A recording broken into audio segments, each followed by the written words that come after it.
पढ़ेंगे दोस्तों आज पृथ्वी की आंतरिक संरचना। पिछला क्लास में हमने पढ़ा था दोस्तों कि पृथ्वी के आंतरिक संरचना के कितने भाग होते हैं दोस्तों। ये हम आपको बताए थे कि यह है पृथ्वी की आंतरिक संरचना को 3 भागों में बांटा गया दोस्तों, क्रस्ट, मेंटल, कोर दोस्तों। अब हम आपसे ये पूछते हैं दोस्तों कि पृथ्वी की आंतरिक संरचना के बारे में जो हमें जानकारी मिली है आखिर कैसे मिली है दोस्तों। पृथ्वी के अंदर के बारे में हम कैसे जानेंगे दोस्तों। सबसे पहले या नहीं तो हम खुदाई करेंगे या नहीं तो कोई ऐसा मशीन लाएंगे जो दोस्तों हमको पृथ्वी के अंदर तक ले जाएगा। सतह से लेकर यहां तक की गहराई जो है कितना है दोस्तों, 6400 किलोमीटर। इतना खुदाई करना दोस्तों आसान नहीं है दोस्तों। यानी कि दोस्तों हमको पृथ्वी की आंतरिक संरचना यानी कि पृथ्वी के अंदर के बारे में जानने के लिए हमको करना पड़ेगा बबुआ खुदाई। इसी में दोस्तों रूसी वैज्ञानिक जो थे, रूस के जो वैज्ञानिक कुछ वैज्ञानिक थे दोस्तों, उन्होंने क्या किया दोस्तों, रूस के एक प्रायद्वीप में दोस्तों जिसका नाम था कोला प्रायद्वीप पर ड्रिलिंग किया, खुदाई किया दोस्तों। और यह खुदाई लमसम में 12 किलोमीटर तक किया दोस्तों। कितने किलोमीटर तक किया दोस्तों? 12 किलोमीटर तक। इसके बाद क्या हुआ दोस्तों, जो ड्रिलिंग मशीन जो था दोस्तों वो टूट गया। और जब टूट गया दोस्तों तो रूसी वैज्ञानिक ने कहा कि जो पृथ्वी की आंतरिक जो भाग है दोस्तों वो ठोस है। पृथ्वी का आंतरिक भाग क्या है दोस्तों? ठोस है। क्यों दोस्तों? उनका ड्रिलिंग मशीन टूट गया तो टूटने के बाद उन्होंने कह दिया कि ये पृथ्वी का आंतरिक भाग क्या है दोस्तों? ठोस। हम तो खुदाई उतना दूर तक यानी कि 6400 किलोमीटर तक खुदाई नहीं कर सकते हैं। अभी दोस्तों मानव कितना दूर तक पहुंचा दोस्तों? 12 किलोमीटर तक पहुंचा। इसके बाद दोस्तों खुदाई नहीं कर पाया दोस्तों, ये दोस्तों फेल हो गया। अब इसके बाद दोस्तों अफ्रीका के पास आए दोस्तों। तो कई भूगर्भ शास्त्री ने क्या किया, जो अफ्रीका के जो खदान थे वो क्या थे दोस्तों, वो भी गहराई में थे दोस्तों। अब इस गहराई में होने के कारण हम लोग भी पृथ्वी की आंतरिक संरचना के बारे में जानकारी प्राप्त कर लेंगे। लेकिन दोस्तों ये लोग भी दोस्तों पृथ्वी की आंतरिक संरचना के बारे में जानकारी प्राप्त करने में असफल हो गया दोस्तों। अब दोस्तों वर्तमान में क्या है दोस्तों, वर्तमान में अभी भी दोस्तों पृथ्वी की आंतरिक संरचना के बारे में दोस्तों जानने के लिए खोज चल रहा है दोस्तों। पृथ्वी की आंतरिक संरचना के बारे में जानने के लिए 2 परियोजना चल रहा है दोस्तों। पहला परियोजना का नाम है दोस्तों डीप ओशियन ड्रिलिंग प्रोजेक्ट। अब दूसरा जो परियोजना चल रहा है दोस्तों इंटीग्रेटेड ओशियन ड्रिलिंग प्रोजेक्ट ये 2 परियोजना चल रहा है दोस्तों वर्तमान में पृथ्वी की आंतरिक संरचना के बारे में जानकारी के लिए दोस्तों। ठीक है, वैज्ञानिक को कहां तक पृथ्वी की आंतरिक संरचना के बारे में जानकारी प्राप्त हुआ दोस्तों? तो 12 किलोमीटर तक। और है कितना दोस्तों? 6400 किलोमीटर दोस्तों। इतना दूर तक पहुंचने में दोस्तों वैज्ञानिक भी दोस्तों असफल हो गए दोस्तों। हम लोग हेडिंग मारेंगे दोस्तों पृथ्वी के आंतरिक संरचना के बारे में जानकारी के स्रोत। आखिर पृथ्वी के आंतरिक संरचना के बारे में हमें जानकारी प्राप्त कैसे होगा दोस्तों? तो पृथ्वी के आंतरिक संरचना के बारे में जानने के 2 स्रोत हैं दोस्तों। पहला स्रोत है दोस्तों जिसका नाम है अप्राकृतिक स्रोत। क्या नाम है दोस्तों? अप्राकृतिक स्रोत। और दूसरा स्रोत है दोस्तों जिसका नाम है प्राकृतिक स्रोत। जरा जोर से बोलो कौन सा स्रोत है? प्राकृतिक स्रोत और अप्राकृतिक स्रोत। अप्राकृतिक स्रोत भी 3 प्रकार के हुए दोस्तों। पहला है दोस्तों घनत्व, दूसरा है दोस्तों है ताप, तीसरा क्या है दोस्तों? दाब। ये 3 आधार पर दोस्तों पृथ्वी के आंतरिक संरचना के बारे में हम लोग जानकारी प्राप्त कर सकते हैं। और प्राकृतिक स्रोत कौन है दोस्तों? तो प्राकृतिक स्रोत है दोस्तों आपका भूकंप, इसके बाद दोस्तों ज्वालामुखी। तीसरा स्रोत है दोस्तों जिसका नाम है दोस्तों उल्कापिंड। और 3 प्राकृतिक स्रोत और 3 अप्राकृतिक स्रोत के आधार पर हम लोग पृथ्वी के आंतरिक संरचना के बारे में हम लोग पता कर लेते हैं। यानी कि पृथ्वी के अंदर में ठोस है, द्रव है या गैस है, इसके बारे में हम लोग ये 2 स्रोत से पता कर लेते हैं मित्रों। प्राकृतिक स्रोत और अप्राकृतिक स्रोत से हम लोग दोनों चीजों के बारे में यानी कि दोनों के बारे में हम लोग पृथ्वी के आंतरिक संरचना के बारे में पता कर लेते हैं। किसी को कोई दिक्कत? अब दोस्तों हम लोग एक स्रोत पर काम करना शुरू करें। अब दोस्तों हम लोग घनत्व की बात करते हैं दोस्तों। घनत्व को इंग्लिश में हम लोग क्या बोलते हैं दोस्तों? डेंसिटी। घनत्व को हम लोग ठेठ भाषा में क्या बोलते हैं दोस्तों? घना। यानी कि दोस्तों हम लोग ये घनत्व से पता कर लेते हैं कि पृथ्वी की आंतरिक संरचना कैसी है दोस्तों, ठोस है, द्रव है, गैस है, कैसी किस अवस्था में दोस्तों, हम लोग घनत्व से भी पता करते हैं। अगर हम पृथ्वी के सतह से दोस्तों, यह है दोस्तों पृथ्वी, अगर हम पृथ्वी के सतह से अगर केंद्र की तरफ आते हैं दोस्तों, अगर पृथ्वी के सतह से हम केंद्र की तरफ आते हैं दोस्तों तो घनत्व क्या होता है दोस्तों? बढ़ता है। घनत्व क्या होता है दोस्तों? बढ़ता, ज्यादा घनत्व होता है दोस्तों। क्यों होता है ऐसा? कोई बता सकता है क्यों ऐसा होता है? कारण क्या है दोस्तों? तो उनका कारण है दोस्तों दबाव। अत्यधिक दबाव लगता है दोस्तों, अत्यधिक दबाव लगेगा, दबाव बहुत ज्यादा लगेगा दोस्तों। अब दोस्तों ये मान लो दोस्तों ये पदार्थ है, क्या दोस्तों अभी दबाव नहीं है तो ये क्या है दोस्तों? कम घना है। यानी कि अगर मान लो दोस्तों हम इसमें अगर दबाव देंगे दोस्तों, इसमें अगर हम दबाव देंगे यानी कि दाब देंगे तो अभी वर्तमान में जब दबाव नहीं दिए हैं तो ये घना क्या है दोस्तों? कम घना है। यानी कि इसका घना तो क्या है दोस्तों? कम है। लेकिन दोस्तों जैसे ही हम इसको दबाव देंगे दोस्तों तो ये ज्यादा क्या होगा दोस्तों? दबाव देंगे तो ये ज्यादा घना होगा।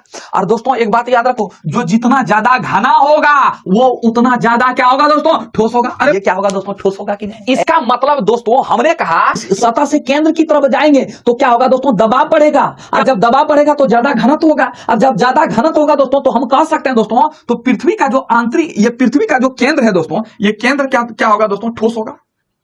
केंद्र क्या होगा, पृथ्वी का केंद्र जो होगा दोस्तों वो क्या होगा दोस्तों, ठोस होगा। क्योंकि दोस्तों यहाँ ज्यादा घनत्व होगा, ज्यादा दबाव लगेगा, तो ज्यादा जब दबाव लगेगा तो ज्यादा घना होगा, और जब ज्यादा घना होगा दोस्तों तो ठोस होगा। आंतरिक भाग में जो चट्टान है दोस्तों, जो पृथ्वी के आंतरिक भाग में जो चट्टान है दोस्तों, वो ज्यादा कठोर होता है, अत्यधिक कठोर होता है दोस्तों। पृथ्वी के आंतरिक भाग, आंतरिक मतलब अंदर, आंतरिक भाग का जो चट्टान होता है दोस्तों वो क्या होता है दोस्तों, ठोस होता है। ये मान लो पृथ्वी है, ये क्या है दोस्तों, पृथ्वी का सतह है। अरे जरा जोर से बोलो, क्या है दोस्तों, पृथ्वी का सतह है। अगर हम उस सतह से नीचे की तरफ आएंगे दोस्तों, तो चट्टान का जो घनत्व होगा दोस्तों, यानी कि जो चट्टान का घनत्व होगा वो क्या होगा दोस्तों, ज्यादा होगा।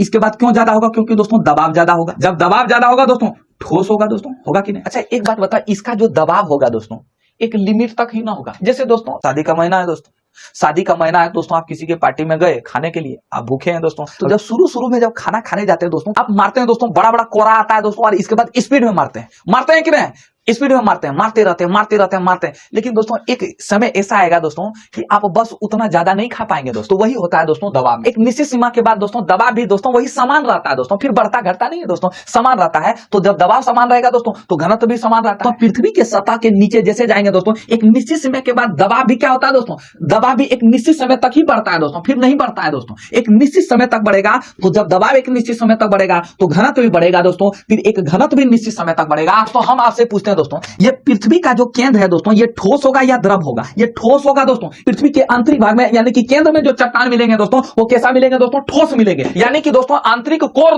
जो होता है दोस्तों वो कैसा होता है दोस्तों, अत्यधिक ठोस होता है। ये घनत्व के बारे में चर्चा की। अब किसके बारे में चर्चा करेंगे दोस्तों, ताप के बारे में। अब दोस्तों हम लोग ताप के बारे में चर्चा करते हैं। ताप बोलो या तापमान बोलो, बात बराबर है दोस्तों, इंग्लिश में टेम्परेचर कहते हैं। अब दोस्तों एक बात बता, तापमान किसे कहते हैं, what do you mean by temperature, तापमान किसे कहते हैं, गरम हमको पता है, तापमान मतलब ही होता है गर्म, सब ऐसा ही सोचता होगा, बचपन से ही हम लोग को फीलिंग जगा दिया है मन में। लेकिन याद रखना, तापमान मतलब होता है किसी वस्तु की गर्माहट या ठंडेपन, गर्माहट या ठंडेपन की माप को दोस्तों, ठंडेपन की माप को हम लोग क्या बोलते हैं दोस्तों, ठंडेपन की माप को हम लोग क्या बोलते हैं दोस्तों, तापमान। ठंडा है तो इसको भी तापमान कहेंगे, गर्म है तो इसको भी तापमान कहेंगे। ये है दोस्तों आपका पृथ्वी, ये है दोस्तों पृथ्वी का केंद्र। और आपको बता देना चाहता हूं दोस्तों, यहां से पृथ्वी के केंद्र की दूरी कितना है दोस्तों, लगभग 6400 किलोमीटर दोस्तों। कितना है दोस्तों, लगभग 6400 किलोमीटर। ठीक है, कोई दिक्कत। अब दोस्तों हम बात करते हैं, जरा गौर फरमाना जरा, हम पृथ्वी के अंदर जितने भी अंदर जाएंगे, पृथ्वी के सतह से हम जितना भी नीचे जाएंगे दोस्तों, पृथ्वी के सतह के हम जितना नीचे जाएंगे दोस्तों, तापमान में क्या होगा दोस्तों, तापमान में क्या होगा दोस्तों, वृद्धि होगा। हर 32 मीटर पर कितना डिग्री टेम्परेचर बढ़ेगा दोस्तों, 1 डिग्री। तो दोस्तों यानी कि हम जितना नीचे जाएंगे, पृथ्वी के सतह के जितना हम नीचे जाएंगे दोस्तों, तो क्या होगा दोस्तों, तापमान बढ़ेगा। तापमान बढ़ेगा मतलब क्या होगा दोस्तों, गर्म लगेगा हमको दोस्तों। किस रेट में बढ़ेगा, हर 32 मीटर पर 1 डिग्री टेम्परेचर बढ़ेगा दोस्तों। यानी कि दोस्तों हम एक बात कहते हैं कि अगर तापमान बढ़ जाना तो उसी को हम लोग बोलते हैं गर्माहट, और अगर तापमान कम हो जाना तो उसी को हम लोग बोलते हैं ठंडेपन। तो दोस्तों हम लोग जितना नीचे जाएंगे, सतह से जितना हम नीचे केंद्र की तरफ जाएंगे, तो तापमान क्या होगा दोस्तों, बढ़ेगा। हर 32 मीटर पर 1 डिग्री टेम्परेचर बढ़ता है। लेकिन दोस्तों इसका भी तो एक लिमिट होना चाहिए कि नहीं, बता मित्रों। जिस तरह घनत्व का लिमिट था कि एक निश्चित सीमा के बाद दोस्तों वो घनत्व भी क्या होता है दोस्तों, घनत्व भी बढ़ना बंद कर देता है। तो इनका भी तो एक लिमिट होना चाहिए दोस्तों। यानी कि दोस्तों हम लोग एक बात ये पता कर लिए कि हम लोग जितना अंदर जाएंगे, पृथ्वी के अंदर जितना जाएंगे दोस्तों, हम लोग को गर्मी लगेगा। तापमान अगर वृद्धि होता है दोस्तों, अगर तापमान अगर बढ़ रहा है पृथ्वी के नीचे जाने पर, क्यों बढ़ रहा है दोस्तों, क्योंकि दोस्तों सबसे पहले बात क्या है दोस्तों, पहला हमने आपको बताया था दोस्तों, दबाव ज्यादा लगता है। और कोई भी चीज अगर दबाव लगेगा तो वो टेम्परेचर उत्पन्न करेगा, तापमान उसका बढ़ेगा, और तापमान बढ़ेगा तो वो क्या होगा दोस्तों, पिघलेगा। दूसरा रीजन था दोस्तों रेडियो एक्टिव एलिमेंट दोस्तों, रेडियो एक्टिव एलिमेंट हमने बताया था रेडियो एक्टिव एलिमेंट के बारे में। तो इसलिए दोस्तों पृथ्वी के आंतरिक भाग का तापमान क्या होता है, ज्यादा होता है। रेडियो यहाँ क्या होता है कि हम जैसे जैसे ऊपर जाएंगे दोस्तों, तो पृथ्वी में रेडियो एक्टिव एलिमेंट जो है वो दोस्तों कम पाए जाते हैं। तो इसलिए दोस्तों इधर का ऊपर का तापमान क्या होता है दोस्तों, कम होता है, जबकि इधर का नीचे का आंतरिक भाग का तापमान ज्यादा होता है, क्योंकि रेडियो एक्टिव एलिमेंट पाए जाते हैं। और रेडियो एक्टिव एलिमेंट क्या करता है मित्रों, ये उष्मा का निष्कासन करता है, ये उष्मा को बाहर छोड़ता है। अब एक बात बताओ दोस्तों, गुरुत्वाकर्षण मतलब होता है गुरुत्व आकर्षण, गुरुत्व जोड़ आकर्षण, गुरुत्व जोड़ आकर्षण। ये गुरुत्व किसको कहते हैं दोस्तों, पृथ्वी को बोलते हैं गुरुत्व। और आकर्षण मतलब किसी भी चीज को खींचना दोस्तों, ठीक है। अब हम आपसे ये बात पूछते हैं दोस्तों कि यहाँ जो है दोस्तों ये पृथ्वी का केंद्र है, तो यहाँ गुरुत्वाकर्षण को किससे दर्शाते हैं दोस्तों? जी से। तो बता पृथ्वी के केंद्र का गुरुत्वाकर्षण अधिक होगा या पृथ्वी के सतह का गुरुत्वाकर्षण अधिक होगा? बता मित्रों। गुड, सतह का। पृथ्वी के सतह का गुरुत्वाकर्षण क्या होगा दोस्तों? सर्वाधिक होगा। और ये जो केंद्र का गुरुत्वाकर्षण होगा दोस्तों वो सबसे कम होगा दोस्तों, न्यूनतम होगा। तो सर्वाधिक जो गुरुत्वाकर्षण लगेगा कहां लगेगा दोस्तों?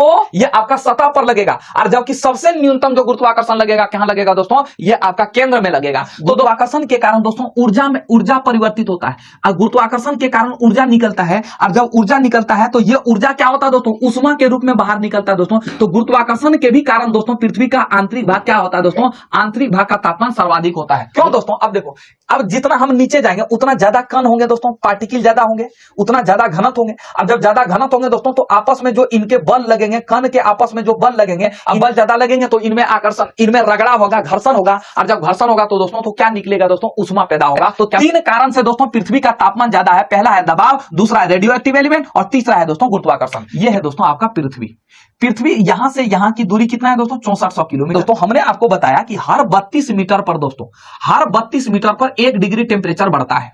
हर 32 मीटर पर कितना डिग्री टेम्परेचर बढ़ता है? 1 डिग्री टेम्परेचर बढ़ता है। तो अगर हम दोस्तों यहां की बात करेंगे दोस्तों, अगर केंद्र की बात करेंगे दोस्तों, तो हर 32 मीटर पर दोस्तों, हर 32 मीटर पर 1 डिग्री बढ़ता है। तो 6400 किलोमीटर को अगर हम मीटर में बदलेंगे दोस्तों, तो 6400 किलोमीटर को अगर हम मीटर में बदलेंगे तो यहां जो गुना भाग करेंगे दोस्तों, तो इस आधार पर यहां टेम्परेचर कितना होना चाहिए दोस्तों? यहां 2 लाख डिग्री सेल्सियस होना चाहिए। 2 लाख डिग्री सेल्सियस होना चाहिए दोस्तों। या केंद्र का तापमान कितना होना चाहिए दोस्तों? 2 लाख डिग्री सेल्सियस। है कितना वर्तमान में दोस्तों? है कितना दोस्तों? 6000 डिग्री सेल्सियस है। कितना है दोस्तों? 6000 डिग्री सेल्सियस। ऐसा क्यों है दोस्तों? इतना तापमान में अंतर क्यों है दोस्तों? ऐसे अगर हम गुना भाग करेंगे दोस्तों, अगर 32 मीटर पर 1 डिग्री टेम्परेचर होता है तो उसी तरह 6400 किलोमीटर पर कितना होगा दोस्तों? 2 लाख होगा। तो लेकिन है कितना दोस्तों? 6000 डिग्री सेल्सियस है कितना मित्रों? 6000 डिग्री। ऐसा क्यों है दोस्तों? जवाब सुनना दोस्तों। पृथ्वी के केंद्र का जो दबाव है दोस्तों, यहां जो दबाव लगा ये सर्वाधिक दबाव है दोस्तों, दबाव सर्वाधिक लगा। ये आपका कागज है दोस्तों। अब मान लो दोस्तों ये ठोस अवस्था में, इसको पूरा घना किए दोस्तों। अब घना करने के बाद हम इसको जलाते हैं दोस्तों। देखो दोस्तों जलने में बहुत देर लगेगा दोस्तों, कितना टेम्परेचर दोगे तो पर भी दोस्तों ये ठोसी अवस्था में है ना, ठोसी अवस्था में है दोस्तों, यानी कि ये जलने में लगेगा। ऐसे मान लो अगर सपोज दैट ये ठोस अवस्था में, इसको जलने में बड़ा समय लग रहा है दोस्तों। जलने में क्या लग रहा है? समय। अब दोस्तों इसको क्या किया दोस्तों? हम ठोस अवस्था से बदलकर इसको दोस्तों अब क्या किया? कम घना किए दोस्तों। अब जलाएंगे दोस्तों, कम टेम्परेचर में ही जलना शुरू हो जाएगा। होगा? देख लो एकदम धधकना शुरू हो गया दोस्तों। धधक रहा है, देख रहे हो विनोद? देख रहे हो विनोद? अरे बबुआ देखो धधकना शुरू हुआ कि नहीं दोस्तों? और वही हम इसको जब जोड़ के जला रहे थे मित्रों, इसको एकदम टाइट करके जला रहे थे, ठोस अवस्था में जला रहे थे दोस्तों, ये जल नहीं रहा था दोस्तों, ये जल नहीं रहा था। तो इसलिए दोस्तों पृथ्वी के आंतरिक भाग में दबाव अत्यधिक होने के कारण यहां जो ठोस पदार्थ होते हैं दोस्तों वो अपने तापमान में भी अपने ठोस अवस्था को बनाए रखते हैं दोस्तों।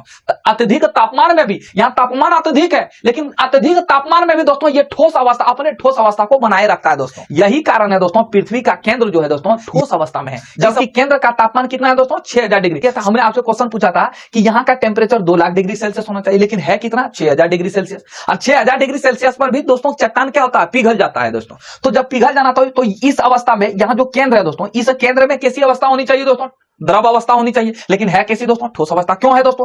क्योंकि दोस्तों यहाँ दबाव अत्यधिक है, यहाँ दबाव ज्यादा लगता है। यहाँ जब दबाव ज्यादा लगेगा दोस्तों यहाँ घना ज्यादा होगा, यानी कि ज्यादा घना होगा। तो ज्यादा जब घना होगा तो वो ठोस ज्यादा होगा, और जब ठोस ज्यादा होगा दोस्तों कि इतना टेम्परेचर होने के बावजूद भी वो ठोस को पिघला नहीं सकता है दोस्तों, वो ठोस को नहीं पिघला पाता है। पृथ्वी के केंद्रीय भाग किस रूप में है दोस्तों? ठोस रूप में है दोस्तों। क्या मेरी बात को समझ पा रहे हैं? हम लोगों ने चर्चा किया घनत्व, ताप और दाब के बारे में दोस्तों। अप्राकृतिक स्रोत, पृथ्वी के आंतरिक संरचना के बारे में जानकारी के लिए हम लोगों ने अप्राकृतिक स्रोत का प्रयोग किया। और अप्राकृतिक स्रोत कितने होते हैं? 3, घनत्व, ताप, दाब। यानी कि घनत्व से भी हम लोग पता किए पृथ्वी की आंतरिक संरचना कैसी है दोस्तों, ताप से भी हम लोग पता किए और दाब से भी पता किए दोस्तों। अब जो है जो वैज्ञानिक स्रोत है दोस्तों, जो मेन स्रोत है दोस्तों वो भूकंप है। तो हम लोग भूकंप को पढ़ेंगे, इसके बाद ज्वालामुखी को पढ़ेंगे। हम लोग अगले क्लास में दोस्तों हम लोग प्राकृतिक स्रोत के बारे में पढ़ेंगे।